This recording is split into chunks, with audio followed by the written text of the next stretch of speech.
Salut les internautateurs, salut les internautatrices, ça y est, on y est. Le 30e festival des jeux, le 30e FIGE. Ça commence aujourd'hui. Alors ça commence aujourd'hui avec une configuration un petit peu particulière. Le festival a voulu proposer aux professionnels du jeu, donc les boutiques, entre autres les éditeurs, de se rencontrer sur un créneau réservé de 10h à midi en ce vendredi. Il n'y a dans les allées que des professionnels qui ont été invités, à qui on a proposé de venir. Donc ça donne une impression que c'est un petit peu plus calme. Ce n'est pas parce que c'est plus calme que les années précédentes, c'est simplement que forcément le public n'est pas encore là et ne viendra qu'à partir de midi cet après-midi. Donc le festival a eu sa petite remise de prix hier. Vous avez certainement vu un petit peu ce qu'il en était et de quoi il retournait. Mysterium, Maître Renard et puis la petite surprise Pandémie Legacy. Alors aujourd'hui, en ce vendredi, on a décidé avec Node de commencer avec un sujet un petit peu particulier parce qu'il y a effectivement un événement un peu particulier cette année, un escape game, une escape room a été montée en live ici, au Palais des Festivals. Et en plus, on connaît la personne qui s'en occupe, puisque ce n'est ni plus ni moins que Gabriel Durnerin, qui était avant ça chez Yellow. D'ailleurs, on est juste à côté du stand Yellow, ça tombe bien. Et du coup, il a fait avec Guylaine, oh, on a touché mes cheveux, c'était monsieur Nico Dasmolé. Avec Guylaine, il a monté donc une escape room sur le thème de Room 25. Le jeu chez Matago. Et ben ça tombe bien pour la deuxième raison, c'est que Gabriel a travaillé sur la prochaine extension de Room 25. On va aller voir un petit peu avec lui comment tout ça s'est goupillé et surtout comment est-ce qu'ils ont réussi à faire une escape room en 15 minutes top chrono à vivre directement ici sur le Salon international des jeux 2016. On y va? C'est parti!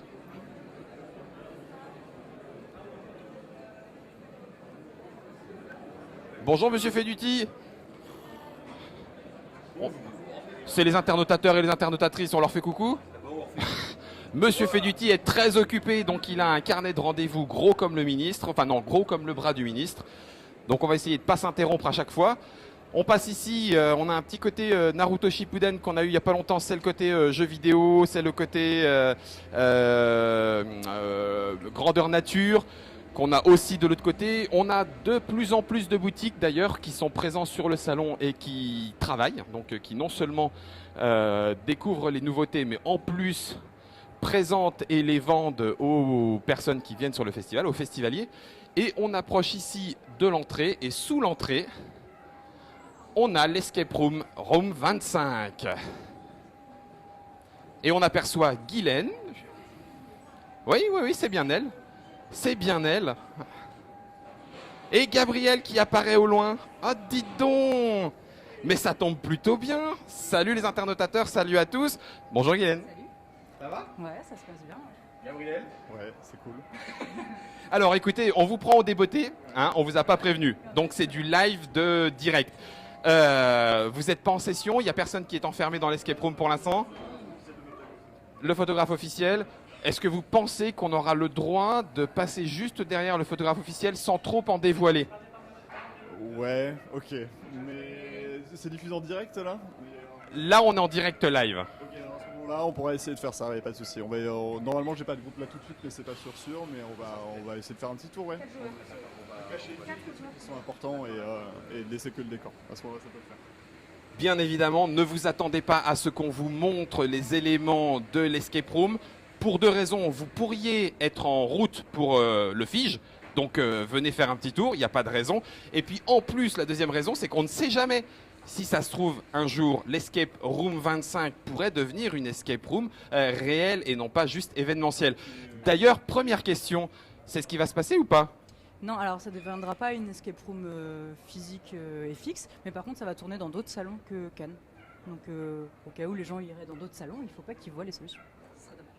La raison est donc expliquée. Il y aura d'autres salons avec Matago, puisque Room 25, il s'agit de Matago. Ça tombe bien, Hicham est là. C'est quand même... Et on ne l'a pas fait exprès. Salut Hicham, on est en direct live avec les internautateurs et les internautatrices de Trick Track. C'est toi le photographe officiel de Matago? Pas du tout. J'ai cru que c'était toi qui étais enfermé dans l'escape room. Non, hein? Non, mais il y a effectivement un photographe officiel de Matago. Alors, Hicham, je vais en profiter pour te poser la question. Est-ce que c'est toi qui as eu l'idée en premier de proposer à Gabriel et à Guylaine de faire une escape room sur le thème de Room 25? Comment est-ce que ça s'est passé, cette petite histoire qui aboutit à cette création événementielle? Et ben en fait, on s'est effectivement, c'est moi qui avais eu l'idée à la base d'enrichir la prochaine extension de Room 25 avec un module escape room. Et donc, pour ça, j'ai contacté Gabriel puisque je savais que il était dans une démarche effectivement de se lancer dans cette activité. Et puis, on se connaît très bien avec Gabriel, les temps glorieux des scènes, les vieux briscards s'en souviennent encore. Et du coup, je suis très très heureux du travail de Guylaine et de Gabriel, qui est exactement ce qui était attendu, enfin en mieux. En mieux même. Alors, je l'ai annoncé tout à l'heure aux internautateurs et internautatrices, vous ne vous êtes pas contenté d'avoir créé l'escape room, puisque vous avez aussi travaillé sur l'extension. L'extension qui arrive quand? Je demande à Hicham ou je demande à Hicham. Ouais, ça fuit de ce côté-là. Je dirais fin avril, courant mai. On aura les dates exactes bientôt par rapport à la fabrication. Là, quasiment tous les éléments graphiques sont bouclés. Ça va partir à l'imprimeur dès qu'on aura toutes les traductions de tous nos partenaires. Ça veut dire que ça va sortir dans plusieurs langues et ça veut dire, je l'espère, mon cher Hicham, que tu viendras nous en parler de près ou de loin avec Gabriel et Guylaine, peut-être à la Trick Track Télé, ça serait possible? Ou il faut que je me mette à genoux? Tu peux toujours te mettre à genoux, mais... Je t'en prie, Hicham. D'accord. Okay. Tu le feras. Oui. Tu le feras. Écoutez, chers internautateurs et internautrices, en espérant que le photographe officiel de Matago ait eu le temps d'officier, on va essayer de ne pas vous en montrer trop parce que vous aurez l'occasion dans d'autres festivals de participer à l'Escape Room Room 25. On va juste vous faire découvrir un tout petit peu l'envers du décor. Ne vous inquiétez pas, ça va être frustrant, ça va aller vite. Gabriel et Guylaine vont faire attention à cacher un maximum de trucs. Mais on y reviendra ensuite pour lui poser des questions sur la réalisation d'un escape room en 15 minutes top chrono, ce qui est quand même loin d'être le cas des escape games fixes. On va aller voir ça, si vous voulez bien nous suivre. On y va.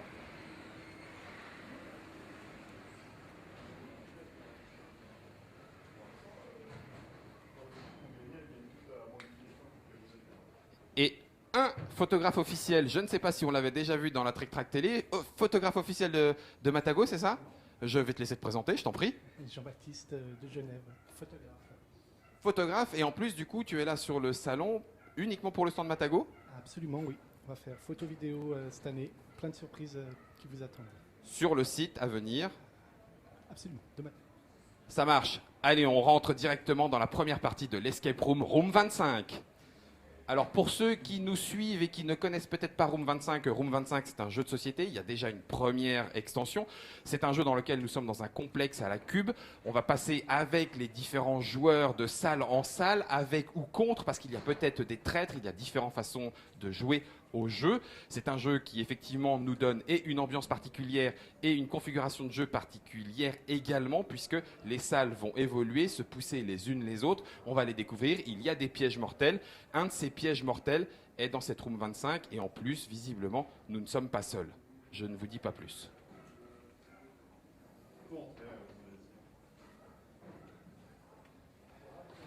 Gabriel, nous voilà dans l'antre de la room 25. Je vois qu'il y a un ensemble de bâches. Alors je fais semblant d'être surpris, c'est pas vrai, puisqu'en fait je l'ai fait ce matin avec vous. J'ai joué il y a 1 heure, donc bon, c'est pas tout à fait le chrono. Et vous le voyez fixé à 15 minutes. C'est quand même un sacré défi de faire une escape room en 15 minutes. Vous avez eu cette idée-là comment et comment est-ce que vous l'avez amené au bout en plus? Alors je mets le micro auprès de ta bouche parce que c'est comme ça qu'on entend le mieux. En fait, c'est effectivement une contrainte qui a été assez dure, mais qu'on s'est fixé dès le début parce qu'on voulait qu'un maximum de personnes puissent y jouer. Vu que c'est sur un salon, c'est 2 jours et demi de salon, c'est très court, donc il fallait qu'un maximum de personnes puissent jouer le plus vite possible. Donc là, on arrive à faire une partie toutes les demi-heures en n'ayant presque pas de retard, donc c'est pas mal. Parce que tu as le temps de briefer les gens, de les faire jouer, de débriefer un peu, de ranger derrière, donc voilà. Et l'objectif, c'était que ça soit portatif. En gros, ça tienne sur 2-3 palettes et que ça puisse être baladé de salon en salon. Et donc aussi que ça soit très facile à prendre en main pour d'autres personnes que nous. Parce que là, c'est nous qui l'avons créé et nous qui le faisons, qui l'animons, donc c'est presque facile. mais il faut que n'importe qui puisse, avec les 3-4 documents qu'on leur donne, se l'approprier très facilement et que ça marche. La contrainte qui était la plus dure, c'est que un public qui a l'habitude de jouer à des escape rooms, sur un format d'un quart d'heure, si on avait fait un truc familial, on va dire, où il y avait 1 à 2 énigmes pas trop compliquées, un public très familial sans aucune aide mettrait un quart d'heure, un public qui a l'habitude mettrait 2 minutes, donc ça serait très frustrant parce que 2 minutes de jeu, c'est compliqué. Donc là, on a essayé de trouver un équilibre qui fait que on a des choses à faire. C'est pas extrêmement complexe, mais il y a quand même pas mal de choses à faire. Enfin, tu me diras si c'était complexe ou pas, mais tu t'en es sorti. À 40 secondes, mais tu t'en es sorti. Et donc, tout en donnant un challenge pour un public joueur et que le public familial ne soit pas perdu non plus, qu'il y ait quand même une possibilité de jouer. C'est pas une escape facile. Pour l'instant, on est à 50% de réussite et ceux qui réussissent à 1 minute 30 de la fin au mieux. Donc voilà, il y a un petit peu de challenge, mais ça marche. Donc c'est cool. Là, on en est à 1 matinée et 1 partie hier de test. Donc on va attendre un peu plus de recul, mais pour l'instant, on est assez content du résultat et ça tourne bien. Les gens sont satisfaits. Tu me diras si c'était ton cas aussi. Et puis voilà, on est content. Eh bien, effectivement, je confirme, ça fonctionne. Alors, comme vous avez pu le constater, au point de vue ambiance, on recrée l'ambiance et engrenage et caméra d'enregistrement typique au jeu Room 25, puisque c'est filmé, c'est un jeu télévisé. Il y a d'autres éléments que vous allez retrouver qui sont typiques, elles, des escape rooms, des codes, des cadenas, des indices à récupérer à gauche à droite. On ne va pas vous en montrer trop, de toute façon, ça serait déflorer le sujet. Je ne suis même pas sûr que j'ai envie de vous raconter l'histoire. Sachez qu'il y a quand même une très très bonne trouvaille, parce que là, je vais pouvoir un petit peu en dire un peu plus. Normalement, dans un escape game classique, il y a la voix, la sempiternelle voix qui passe par les caméras et qui permet de vérifier que tout se passe bien dans l'escape room et de filer quelques petits coups de main quand ça part un petit peu trop en cacahuète à l'intérieur de la salle. Ici, vous l'avez remarqué, à part Node, il n'y a pas de caméra. Et en fait, vous avez dû filouter, mais c'est plutôt une bonne idée pour pallier à ce défaut-là. En fait, on voulait qu'il n'y ait aucun élément électronique compliqué, lourd, fragile, qui se casse. Vu que ça va être déplacé sur palette, entretenu par des gens qui le font juste pour un week-end, il fallait que ce soit du matériel le plus simple possible. Et donc, pas de caméra, effectivement, pas de support informatique pour les indices et ce genre de choses. Donc, ce qu'on a mis en place, c'est effectivement, c'est parti du thème. Dans l'extension qui va sortir de Room 25, il y a 2 modules principaux. Il y a un module Escape Room et il y a un module VIP. Le module VIP, c'est un nouveau personnage qu'il faut sauver à tout prix. Et donc on s'est dit, on va faire un escape live qui intègre les deux. Effectivement, c'est une escape room, c'est le principe. Mais on va mettre le VIP, et le VIP est prisonnier, c'est le thème de l'histoire. Pardon, je souhaite parce que j'ai déjà mis sur l'article que j'ai fait sur Trick Track. Donc l'histoire est assez simple, c'est quelqu'un a été emprisonné ici, et on a 15 minutes pour le libérer, parce qu'à partir du moment où on rentre, le complexe va s'autodétruire dans 15 minutes. Le VIP, effectivement, c'est l'un d'entre nous, c'est un organisateur. Et donc cette personne-là sert effectivement de caméra, entre guillemets, et de conseil, d'indice au besoin. L'idée étant que ça coûte pas grand chose d'un point de vue technique et surtout ça permet d'être très réactif avec les gens et de s'adapter très facilement justement à ce que je disais tout à l'heure sur les différents publics. Si on a des joueurs qui sont super efficaces, le VIP va presque être un perturbateur qui va les engueuler parce qu'ils vont pas assez vite et qu'il est prisonnier et qu'il n'a pas que ça à faire de sa journée. Là où de l'autre côté, sur un public familial, ça va être l'inverse. Sur un public familial, au contraire, on va essayer d'accompagner pour que ça se passe le mieux possible. Alors ça marche très très bien. Pour l'instant, je ne sais pas si Gabriel a déjà été menotté, donc je ne veux pas non plus vous donner de fausses joies. Oh là là et tout. Non, c'est Guilhem qui a été pour nous, en tout cas pour notre escape room, qui a donné de sa personne. Du coup, toi, Guylaine, je vais me rapprocher de toi. Donc fais pas comme Gabriel, t'écarte pas. Si je mets le micro, c'est pour que, mais il est trop timide. Hein. Comment tu te retrouves embarqué, si je peux me permettre, dans l'aventure et Room 25 et Escape Game, si la question n'est pas trop indiscrète. Non, la question n'est pas indiscrète. En fait, avec Gabriel, on bossait sur du jeu live plus à titre privé pour faire jouer les copains et ainsi de suite. Et puis après, quand il est parti de Yellow, il avait un projet de monter un escape game et du coup, c'est moi qui bossais avec lui. Et moi, je connaissais pas Hicham directement, c'était Gabriel qui le connaissait, mais du coup, quand Hicham a passé la commande pour l'extension, on l'a fait à deux parce que ça marche bien et voilà quoi. On s'est partagé les énigmes et puis voilà. Mais on va quand même alterner au niveau des rôles. Je vais pas passer ma journée menottée, ça serait un petit peu fatigant. Donc Donc ça veut dire qu'il y en a qui vont avoir la chance de faire l'escape room et de libérer Gabriel qui est menotté. Donc ne le fouettez pas, enfin je veux dire, vous avez généralement apprécié la plupart du temps le travail de Gabriel. J'espère que tu n'es pas en train d'attirer un public SM particulier, quand même, je sais pas, mais on va... Un public féminin, peut-être. Du coup, vous l'avez vu, il y a ici tout rassemblé, le côté Escape Game, le côté Room 25, les modules de la deuxième extension qui sont à venir. Tout ici est là dans une pièce de 10, 12, 15 mètres carrés. 20 mètres carrés, beaucoup plus que je ne le croyais. Je vais poser une dernière question parce que les internautateurs et les internautatrices qui te connaissent savent que tu as quitté Yellow et que du coup tu te diriges vers autre chose. Donc du coup, de l'édition, en tant qu'auteur presque, puisque du coup vous avez travaillé sur l'extension d'un jeu. Éventuellement, nous l'a dit Guylaine, travailler sur des escape games. Il y a d'autres choses comme secret de Monsieur Gabriel Durnerin? Il y a un projet qui est en cours de développement, qui est effectivement sur un escape game, on va dire classique, en dur, physique, et c'est très avancé, mais c'est pas encore confirmé, donc je le confirmerai d'ici quelques mois, je pense, dans 3 à 4 mois, ça sera sûr et certain, voilà. Mais ouais, pour l'instant, il y a un projet. Il y a un projet, mais vous n'en saurez pas vraiment plus. Voilà, un très beau projet avec Gabriel et avec Guylaine. Merci du coup à Hicham qu'on a croisé tout à l'heure, à Matago. Merci à Gabriel, merci à Guylaine. Je vous donne rendez-vous à vous qui nous regardez dans les différents salons sur lesquels il y aura cet escape game à essayer de vous retrouver réellement du côté Room 25 dans le jeu que vous pourrez avoir dans votre ludothèque ensuite et pour y jouer en disant « nous, on y a joué ». Merci à Note pour la réalisation. On va aller voir à trouver un autre sujet. On se retrouve tout à l'heure en direct du Festival international des jeux. Merci à tous les deux. Ciao!